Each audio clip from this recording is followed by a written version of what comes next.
ആനന്ദ് ഏകർഷി രചനയും സംവിധാനവും നിർവഹിച്ച ആട്ടം എന്ന സിനിമയെക്കുറിച്ചാണ് ഇന്ന് നമ്മൾ സംസാരിക്കുന്നത്. വിനയ് ഫോർട്ട്, കലാഭവൻ ഷാജോൺ, സരിൻ ഷിഹാബ്, നന്ദൻ ഉണ്ണി തുടങ്ങിയവരാണ് പ്രധാന വേഷങ്ങളിൽ. ഞാൻ എങ്ങനെ ഇനി അവരെ ഫേസ് ചെയ്യും?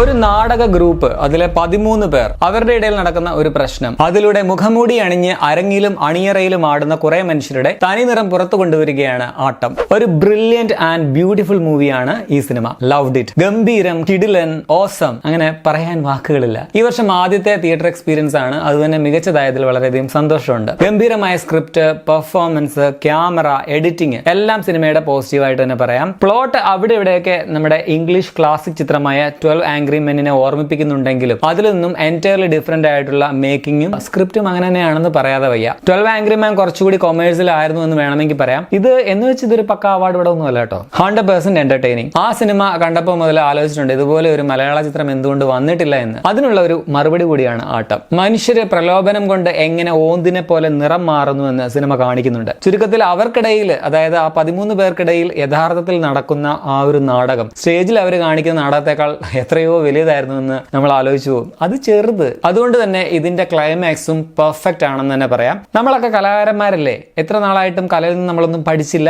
ഇങ്ങനെ ഒരു സംഭവം വന്നപ്പോൾ ഇതിന് കല കൊണ്ട് മറുപടി പറയാൻ പറ്റില്ലേ, കലയ്ക്കൊന്നും ചെയ്യാൻ പറ്റില്ലേ എന്നൊക്കെ ഒരു ക്യാരക്ടർ ഇടയ്ക്കിടയ്ക്ക് സിനിമയിൽ ചോദിക്കുന്നുണ്ട്. അതിനുള്ള മറുപടി കൂടിയാണ് ആ ക്ലൈമാക്സ്. അതുകൊണ്ട് തന്നെ ഇതിന്റെ പ്രധാനപ്പെട്ട പോസിറ്റീവ് ഇതിലെ ഡയലോഗുകളാണെന്ന് എടുത്തു തന്നെ പറയണം. പടത്തിലെ ഡയലോഗുകളാണ് കൂടുതലായിട്ടും ഉള്ളത്. സംഭാഷണങ്ങൾ കൊണ്ട് മാത്രം ഒരു സിനിമ എൻഗേജിംഗ് ആയിട്ട്, ത്രില്ലിംഗ് ആയിട്ട് പിടിച്ചു നിർത്തുക എന്നുള്ളത് വലിയൊരു കടമ്പ തന്നെയാണ്. സിനിമ സംസാരിക്കുന്ന പൊളിറ്റിക്സും വളരെ റിലവന്റ് ആണ്. ടാക്ടൈൽ ഹാലൂസിനേഷൻ, അങ്ങനെ അധികം ആരും കേൾക്കാത്ത ഒരു പദവും അതിന്റെ കാര്യങ്ങളും ഒക്കെ. അതോടൊപ്പം തന്നെ ഒരൽപ്പം മദ്യപിക്കുകയോ മോഡേൺ ആയിട്ട് ഡ്രസ് ഇടുകയോ ഒക്കെ ചെയ്യുന്ന സ്ത്രീകളെ കുറിച്ചുള്ള യാഥാസ്ഥിതികരായിട്ടുള്ള മനുഷ്യരുടെ കാഴ്ചപ്പാടുകൾ, അങ്ങനെ കാലിക പ്രസക്തമായ ഒത്തിരി കാര്യങ്ങൾ സിനിമ ചർച്ച ചെയ്യുന്നുണ്ട്. കുറച്ച് ആളുകൾ, ഒരു വീട്, അവിടെ നടക്കുന്ന ഒരു സംഭവമാണ്. അതിങ്ങനെ 2.5 മണിക്കൂറോളം നമ്മളെ പിടിച്ചിരുത്തുന്ന രീതിയിൽ എടുക്കണമെങ്കിൽ ആ സ്ക്രിപ്റ്റിന്റെ മേന്മ എന്താണെന്ന് ഓർത്താൽ മതി. സരിൻ ഷിഹാബ് അവതരിപ്പിച്ച അഞ്ജലി എന്ന കേന്ദ്ര സ്ത്രീ കഥാപാത്രം തന്നെയാണ് പ്രകടനം പറയുമ്പോൾ ആദ്യം എടുത്തു പറയേണ്ടത്. പുള്ളിക്കാരി ഒന്നും പറയാനില്ല, കിടുവായിട്ട് ചെയ്തിട്ടുണ്ട്. അവസാനം ആ ബസ് സ്റ്റോപ്പിൽ നിന്നുള്ള ചിരിയൊക്കെ ഓർക്കുമ്പോൾ തന്നെ മനസ്സിലൊരു വിങ്ങൽ നമുക്കുണ്ടാവും. വിനയ് ഫോർട്ടിനെ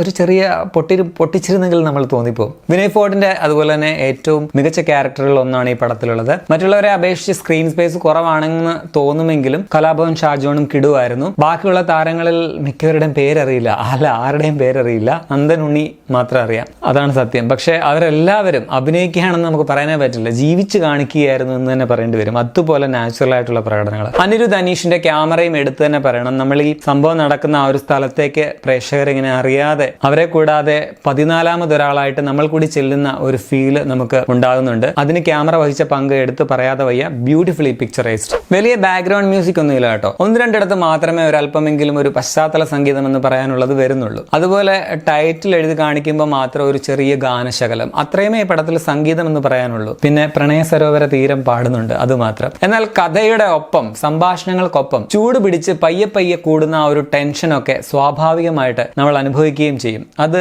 ഈ സിനിമയുടെ മേക്കിങ്ങിന്റെ ഒരു മാജിക്കാണ്. ചുരുക്കത്തിൽ എന്റെ അഭിപ്രായത്തിൽ ഒരു മാസ്റ്റർ പീസ് ആണ് ആട്ടം. മസ്റ്റ് വാച്ച്, മിസ് ചെയ്യരുത്. ഇതൊരു ഓഫ് ബീറ്റ് പടം അല്ലെങ്കിൽ ഒരു അവാർഡ് പടമാണ് എന്ന് കരുതി മാറ്റിവെക്കരുത്. വലിയ താരപ്പൊലിമയൊന്നുമില്ല എന്ന് കരുതിയും ഈ സിനിമ ഒഴിവാക്കി വിടരുത്. സത്യത്തിൽ തിയേറ്ററിലെ ആള് തീരെ ഇല്ലായിരുന്നു. 4-5 പേരെങ്ങാണ്ടേ ഉണ്ടായിരുന്നുള്ളൂ. ഇതിപ്പോൾ OTT വരുമ്പോൾ എല്ലാവരും ഇതിനെ അഭിനന്ദിക്കും എന്നുള്ള ഒരു ഉറപ്പാണ്. ബട്ട് മുടക്കുമുതലെങ്കിലും തിരിച്ചു കിട്ടണം ഇങ്ങനെയുള്ള സിനിമയ്ക്ക്. അല്ല, സത്യത്തിൽ നല്ല വിജയം അർഹിക്കുന്ന ഒരു പടം തന്നെയാണിത്. ഇതൊക്കെയാണ് ശരിക്കും മലയാള സിനിമയെ ലോക സിനിമയിലേക്ക് അടയാളപ്പെടുത്തുന്ന ചിത്രങ്ങൾ. ഒരു 10 കൊല്ലം കഴിഞ്ഞാലും ചർച്ച ചെയ്യപ്പെടുന്ന ഒരു സിനിമയായിരിക്കും ഇത്. സോ ഇങ്ങനെയുള്ള ചെറിയ പടങ്ങൾ നമ്മൾ നന്നായിട്ട് പ്രോത്സാഹിപ്പിച്ചു വിടണം.